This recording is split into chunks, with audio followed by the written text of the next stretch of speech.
The Secret Garden by Frances Hodgson Burnett. Part 2. Chapter 5. Meeting Colin.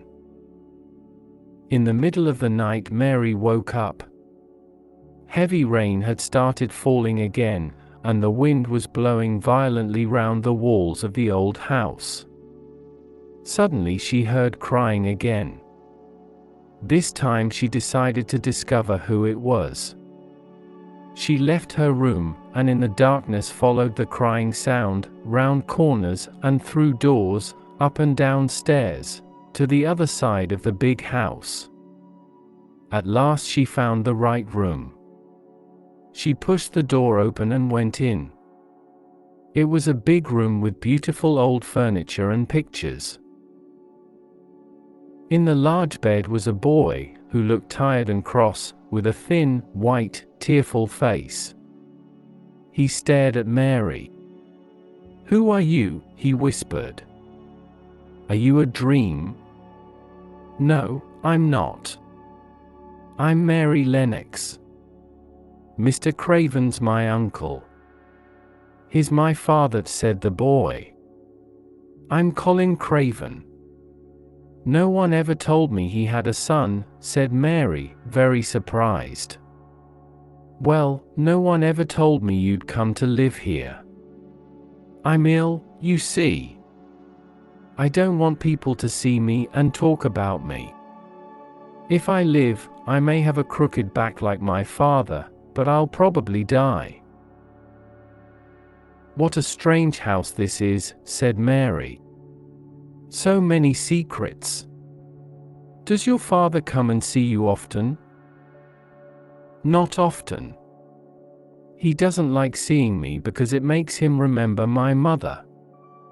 She died when I was born, so he almost hates me, I think." "Why do you say you're going to die?" asked Mary. "I've always been ill. I've nearly died several times, and my back's never been strong.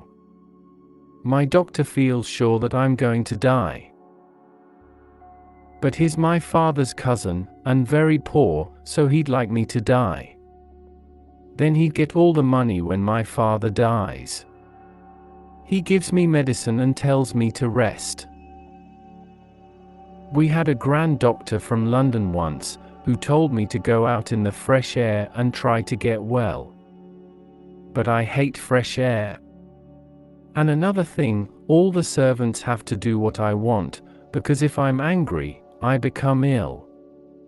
Mary thought she liked this boy, although he seemed so strange. He asked her lots of questions, and she told him all about her life in India. "How old are you?" he asked suddenly. "I'm 10, and so are you?" replied Mary, forgetting to be careful, because when you were born the garden door was locked and the key was buried. And I know that was 10 years ago. Colin sat up in bed and looked very interested. "What door? Who locked it? Where's the key? I want to see it. I'll make the servants tell me where it is. They'll take me there and you can come too." "Oh, please. Don't do that," cried Mary. Colin stared at her. "Don't you want to see it?" "Yes, but if you make them open the door, it will never be a secret again. You see, if only we know about it, if we can find the key, we can go and play there every day. We can help the garden come alive again. And no one will know about it, except us." "I see," said Colin slowly. "Yes, I'd like that. It'll be our secret. I've never had a secret before.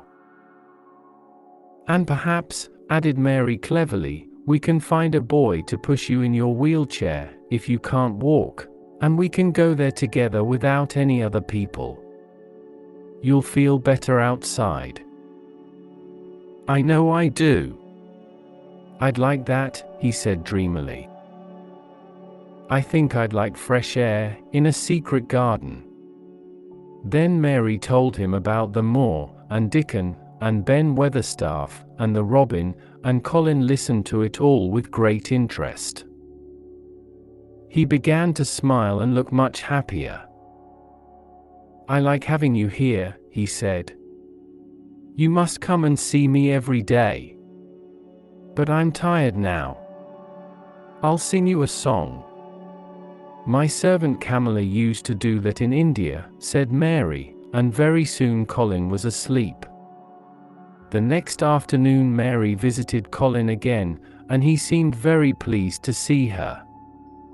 He had sent his nurse away and had told nobody about Mary's visit. Mary had not told anybody either. They read some of his books together, and told each other stories. They were enjoying themselves and laughing loudly when suddenly the door opened. Dr. Craven and Mrs. Medlock came in. They almost fell over in surprise. What's happening here? Asked Dr. Craven. Colin sat up straight. To Mary, he looked just like an Indian prince. This is my cousin, Mary Lennox, he said calmly. I like her. She must visit me often. Oh, I'm sorry, sir, said poor Mrs. Medlock to the doctor. I don't know how she discovered him. I told the servants to keep it a secret. Don't be stupid, Medlock, said the Indian prince coldly. Nobody told her. She heard me crying and found me herself. Bring our tea up now. I'm afraid you're getting too hot and excited, my boy, said Dr. Craven. That's not good for you. Don't forget you're ill.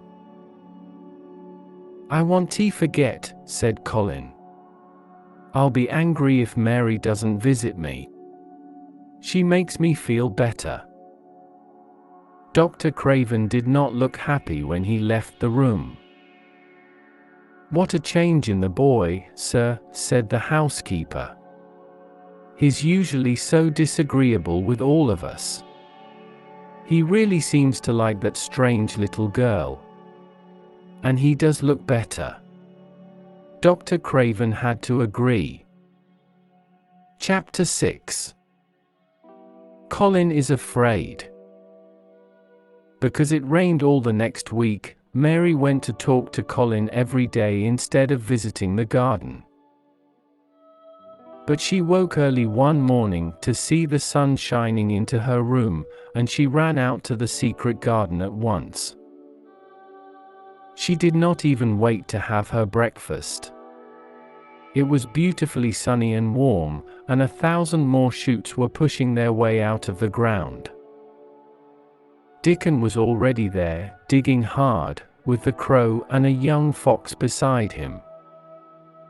Have you seen the robin? He asked Mary. The little bird was flying busily backwards and forwards as fast as he could, carrying pieces of dry grass. He's building a nest, whispered Mary. They watched the robin for a moment. Then Mary said, I must tell you something. You probably know about Colin Craven, don't you? Well, I've met him, and I'm going to help him to get better. That's good news. There was a big smile on Dickon's honest face. We all knew he was ill. He's afraid he'll have a crooked back like his father. I think that's what's making him ill. Perhaps we can bring him here and let him rest under the trees. That'll do him good. That's what we'll do. They had a lot of gardening and planning to do, and Mary did not have time to visit Colin that day. When she came back to the house in the evening, Martha told her that the servants had had trouble with Colin. He's been very bad-tempered all afternoon with all of us, because you didn't come, miss. Well, I was busy. He'll have to learn not to be so selfish, replied Mary coldly. She forgot how selfish she had been when she was ill in India. I'll go and see him now.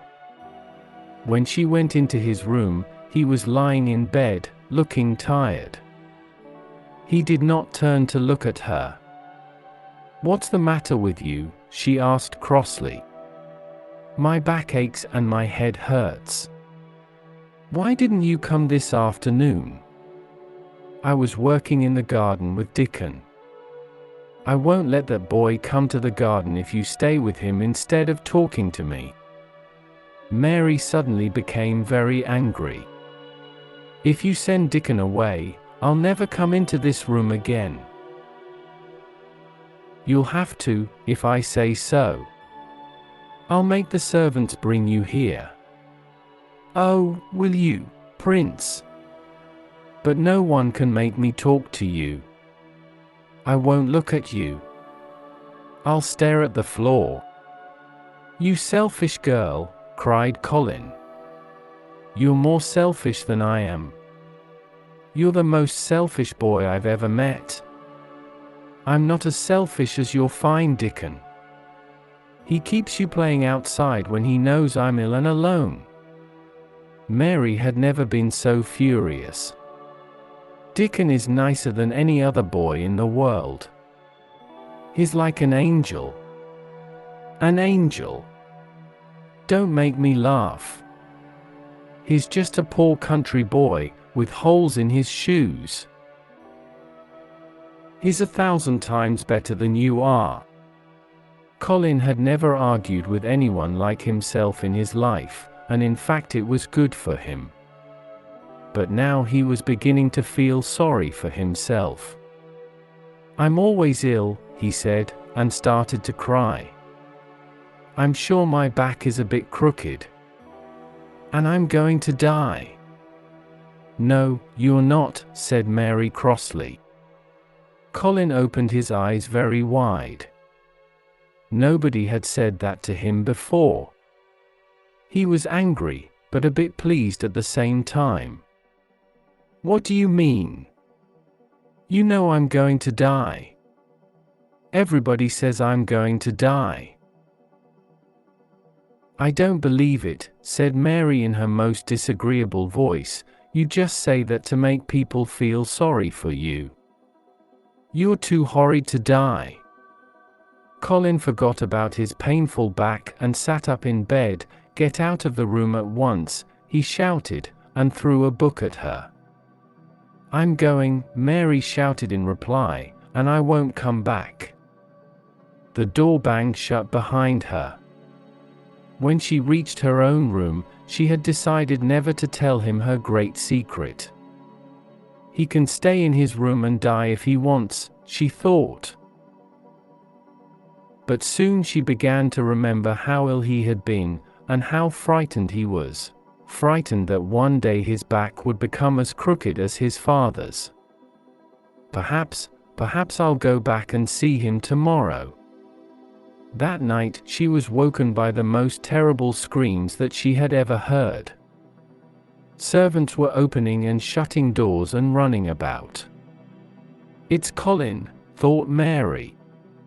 He'll go on screaming until he makes himself really ill. How selfish he is. Somebody should stop him. Just then Martha ran into the room. We don't know what to do, she cried. He likes you, miss. Come and see if you can make him calmer, please. Well, I'm very cross with him, said Mary, and jumped out of bed. I'm going to stop him. That's right, said Martha. He needs someone like you to argue with. It'll give him something new to think about. Mary ran into Colin's room, right up to his bed. Stop screaming, she shouted furiously. Stop at once. I hate you. Everybody hates you. You'll die if you go on screaming like this, and I hope you will." The screams stopped immediately. This was the first time that anyone had spoken so angrily to Colin, and he was shocked. But he went on crying quietly to himself. "My back's becoming crooked, I can feel it. I know I'm going to die." Large tears ran down his face. "Don't be stupid," cried Mary. "There's nothing the matter with your horrid back. Martha, come here and help me look at his back." Martha and Mrs. Medlock were standing at the door, staring at Mary, their mouths half open. They both looked very frightened. Martha came forward to help, and Miss Mary looked carefully at Colin's thin white back, up and down. Her face was serious and angry at the same time. The room was very quiet. "There's nothing wrong with your back," she said at last. "Nothing at all. It's as straight as mine." Only Colin knew how important those crossly spoken, childish words were. All his life he had been afraid to ask about his back, and his terrible fear had made him ill. Now an angry little girl told him his back was straight, and he believed her. He was no longer afraid.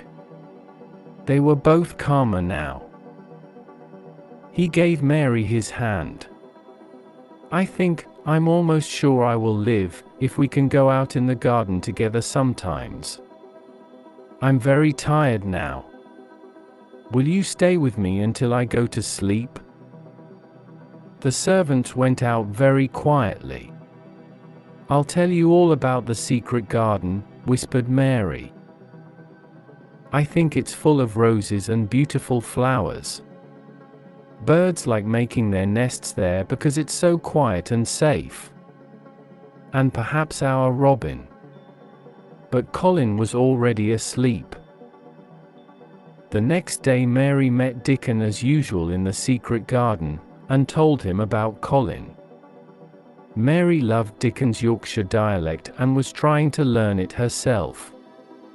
She spoke a little now. "We mun get poor Colin out here in th sunshine, and we mun not lose no time about it." Dickon laughed. "Well done. I didn't know you could speak Yorkshire. You're right. We must bring Colin to the garden as soon as we can." So that afternoon she went to see Colin. "I'm sorry I said I'd send Dickon away," he said. "I hated you when you said he was like an angel." "Well, he's a funny kind of angel, but he understands wild animals better than anyone." Suddenly, Mary knew that this was the right moment to tell him. She caught hold of his hands. "Colin, this is important. Can you keep a secret?" "Yes, yes," he whispered excitedly. "What is it?" "We found the door into the secret garden." "Oh, Mary. Will I live long enough to see it?" "Of course you will." "Don't be stupid," said Mary crossly. But it was a very natural thing to say, and they both laughed. Colin told Mrs. Medlock and the doctor that he wanted to go out in his wheelchair. At first, the doctor was worried the boy would get too tired, but when he heard that Dickon would push the wheelchair, he agreed. "Dickon's a sensible boy," he told Colin.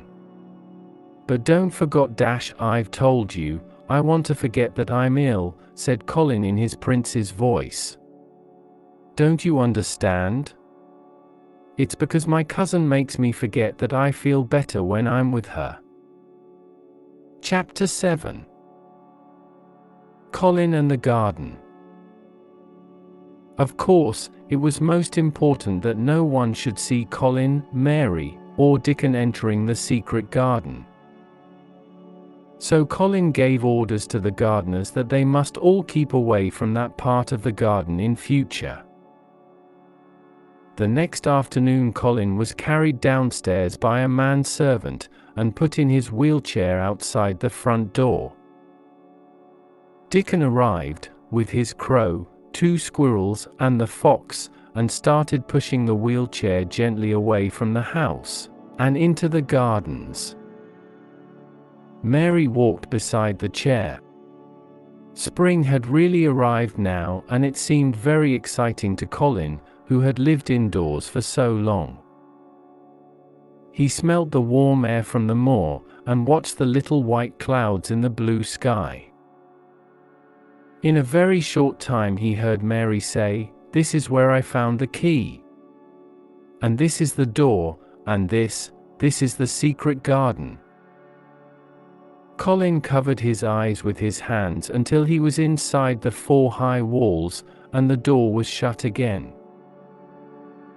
Then he looked round at the roses climbing the old red walls, the pink and white flowers on the fruit trees, and the birds and the butterflies everywhere. The sun warmed his face, and he suddenly knew he felt different. "Mary! Dickon," he cried. "I'm going to get better. I'm going to live forever and ever and ever." As Dickon pushed the wheelchair all round the garden, he told Colin the names of all the plants. The sun shone, the birds sang, and in every corner of the garden there was something interesting to look at. The 3 children talked and laughed, and by the end of the afternoon all 3 were speaking Yorkshire together.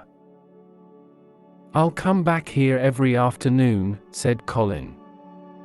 "I want to watch things growing. Soon you'll be strong enough to walk and dig.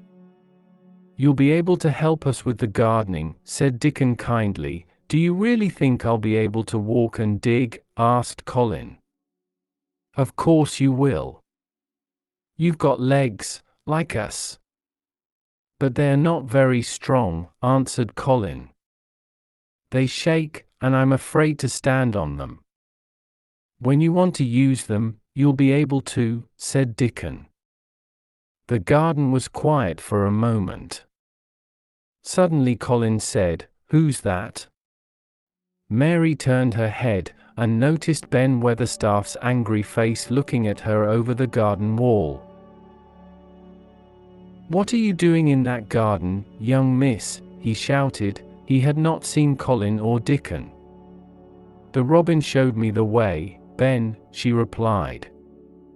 "You?" He stopped shouting and his mouth dropped open as he saw Dickon pushing a boy in a wheelchair over the grass towards him. "Do you know who I am?" asked the boy in the chair. Old Ben stared. "You've got your mother's eyes," he said in a shaking voice. "Yes, I know you. You're Mr. Craven's son, the little boy with the crooked back." Colin forgot that he had ever had backache. "My back's as straight as yours is," he shouted. Ben stared and stared. He only knew what he had heard from the servants. "You haven't got a crooked back?" he asked. "Or crooked legs?" That was too much. Colin was furious, and it made him feel strong. "Come here, Dickon," he shouted, and threw off his blanket. Dickon was by his side in a second. Mary felt sick with fear. Could Colin stand? Then Colin's thin feet were on the grass and he was standing, holding Dickon's arm. He looked strangely tall, and he held his head very high. "Look at me," he shouted at Ben. "Just look at me." "He's as straight as any boy in Yorkshire," said Dickon. Tears were running down Ben's brown old face. They said you were going to die, he whispered. Well, you can see that's not true, said Colin. Now, get down from the wall and come here. I want to talk to you. You've got to help us keep the garden a secret. Yes, sir, said old Ben, as he dried his eyes. That was the first of many beautiful afternoons in the secret garden. Colin was brought there by Dickon and Mary nearly every day, and he saw all the changes that happened there during the spring and early summer. Ben Weatherstaff, now in the secret, joined them as often as he could. One day Colin spoke to all of them. Listen, everybody. I think there's something like magic that makes gardens grow and things happen. Perhaps if I believe in it, the magic will make me strong. Let's all sit down in a circle and ask the magic to work.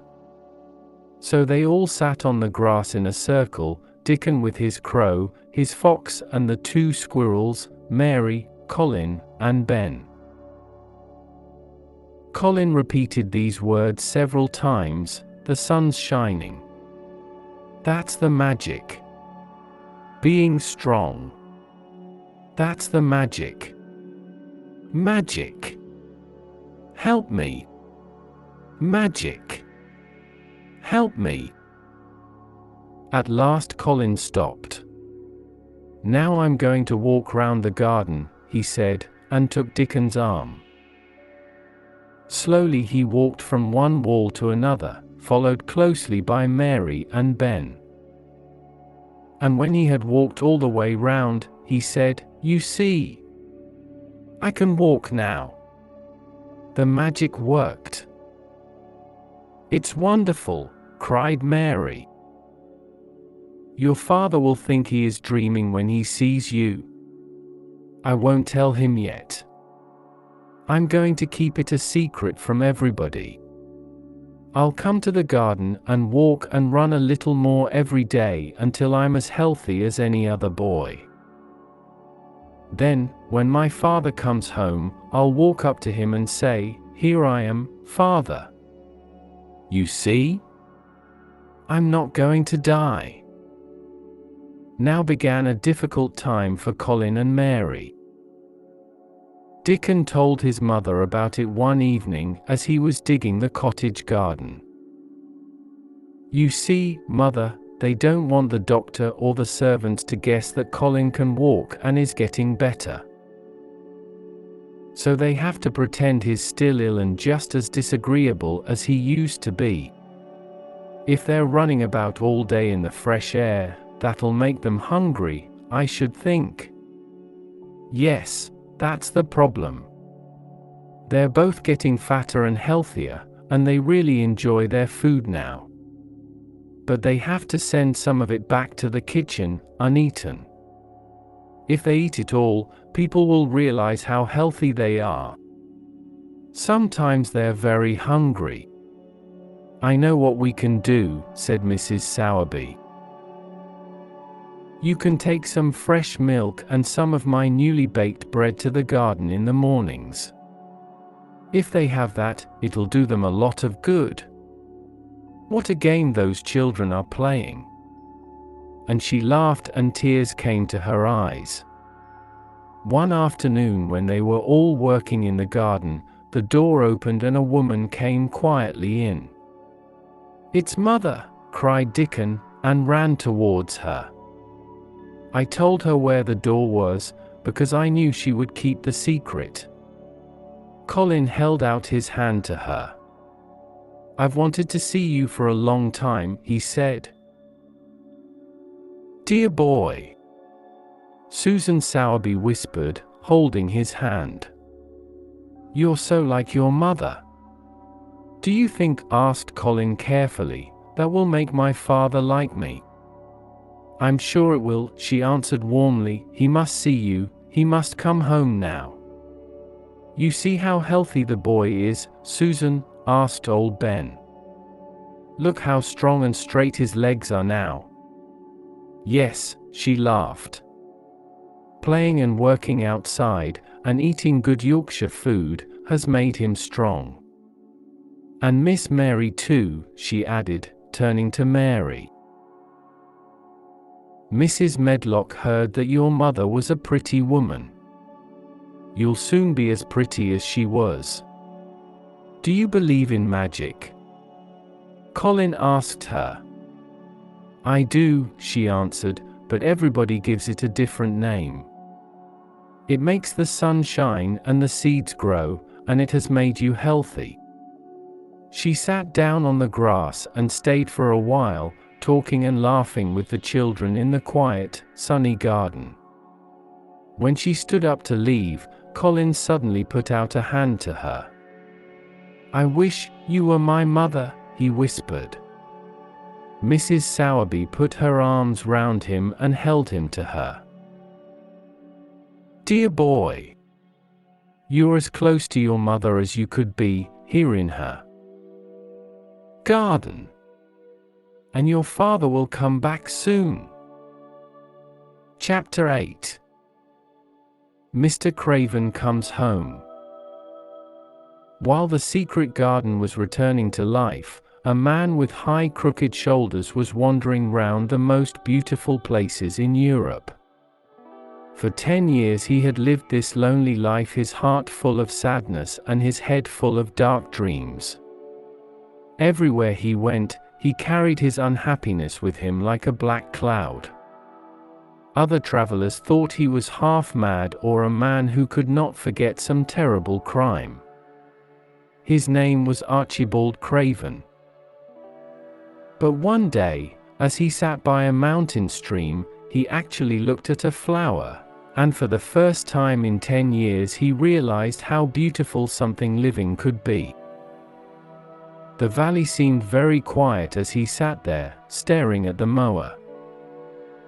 He felt strangely calm. What is happening to me? He whispered. I feel different, I almost feel I'm alive again. At that moment, hundreds of miles away in Yorkshire, Colin was seeing the secret garden for the first time, and saying, I'm going to live forever and ever and ever. But Mr. Craven did not know this. That night, in his hotel room, he slept better than usual. As the weeks passed, he even began to think a little about his home and his son. One evening in late summer, as he was sitting quietly beside a lake, he felt the strange calmness again. He fell asleep and had a dream that seemed very real. He heard a voice calling him. It was sweet and clear and happy, the voice of his young wife. Archie! My dear! He jumped up. Where are you? In the garden, called the beautiful voice. And then the dream ended. In the morning, when he woke, he remembered the dream. She says she's in the garden, he thought. But the door's locked and the keys buried. That morning he received a letter from Susan Sowerby. In it she asked him to come home, but she did not give a reason. Mr. Craven thought of his dream, and decided to return to England immediately. On the long journey back to Yorkshire, he was thinking about Colin. I wonder how he is. I wanted to forget him, because he makes me think of his mother. He lived, and she died. But perhaps I've been wrong. Susan Sowerby says I should go home, so perhaps she thinks I can help him. When he arrived home, he found the housekeeper very confused about Colin's health. He's very strange, sir, said Mrs. Medlock. He looks better, it's true, but some days he eats nothing at all, and other days he eats just like a healthy boy. He used to scream even at the idea of fresh air, but now he spends all his time outside in his wheelchair, with Miss Mary and Dickon Sowerby. He's in the garden at the moment. "In the garden," repeated Mr. Craven. Those were the words of the dream. He hurried out of the house and towards the place which he had not visited for so long. He found the door with the climbing plant over it, and stood outside, listening, for a moment. "Surely I can hear voices inside the garden," he thought. "Aren't there children whispering, laughing, running in there? Or am I going mad?" And then the moment came, when the children could not stay quiet. There was wild laughing and shouting, and the door was thrown open. A boy ran out, a tall, healthy, handsome boy, straight into the man's arms. Mr. Craven stared into the boy's laughing eyes. What? Who?" he cried. Colin had not planned to meet his father like this.